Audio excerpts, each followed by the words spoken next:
বাংলার মাতৃভাষার মর্যাদা রক্ষার এক ঐতিহাসিক পদক্ষেপ সাঁওতালি ভাষায় শিক্ষা। 455টি স্কুলে চালু হয়েছে সাঁওতালি ভাষায় পঠন পাঠন।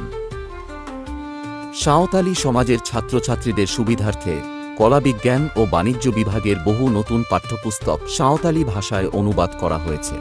প্রশিক্ষণ দিয়ে নিয়োগ করা হয়েছে বহু শিক্ষক শিক্ষিকা। এছাড়াও খুব তাড়াতাড়ি ঝাড়গ্রামে সাঁওতালি ভাষায় বিএড কলেজ স্থাপনের পরিকল্পনাও রয়েছে পশ্চিমবঙ্গ সরকারের।